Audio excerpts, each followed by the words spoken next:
Rugby is a sport played all around the globe. With two different styles of play, 15s and 7s, rugby is a complex sport with many different aspects to it. One key component in rugby is ball movement. In rugby, the ball can only move forward either from the player advancing after catching the ball or from kicking it. Passing is a fundamental skill in rugby. Passing is done by bringing the ball across your body and releasing it in a lateral direction with your arms aimed at the target location. From receiving the ball, players can either run up or continue to pass the ball.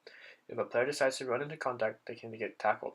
When a player gets tackled, rucks are created over the ball to either keep or take possession. Rucks are formed when a player enters a tackled player's gate, the passageway over the player to either protect or take the ball. If the player decides to pass the ball on, but the receiving player is not able to catch the ball and the ball bounces forward, a knock-on is called. Knock-ons lead to fouls, which are settled with scrums. Scrums are where 3 or 8 players, depending on the game style, fight for possession of the ball. The players line up, holding onto one another, and go on the cadence of crouch, bind, and set. Crouching down on crouch, reaching over and grabbing the other team on bind, and coming together on set. The team over to the foul then feeds the ball in, and the two sides push for control. Scrums are also a way to reset play after an injury. When players go out of bounds, lineouts are formed. The team given the ball will throw down a channel where 2 to 7 players from each team will contest the ball, mainly jumping up to receive. Numbers are determined by the offensive side, with the defensive having to match the offense. Once the ball is received, players will move the ball reactively against the defense. Generally, defensive positioning is done in a flat line, approaching the opposition together to make tackles.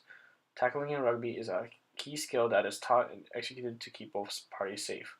To avoid penalties, tackles are kept below the shoulder, with the tackler wrapping and bringing the opponent to the ground.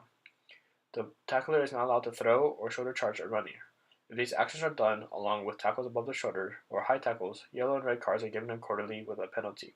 To restart play off of penalties, players quickly tap the ball with their foot either on the ground or lightly kicking it out of their hands. The opposition is placed 10 meters back or another penalty is given. Off of any play, the ultimate goal is to score. This is done by placing the ball down in the scoring area, the try zone, and a try of 5 points is awarded. A conversion kick is then available for an extra 2 points. These are the basic aspects of rugby. We await your presence on the field.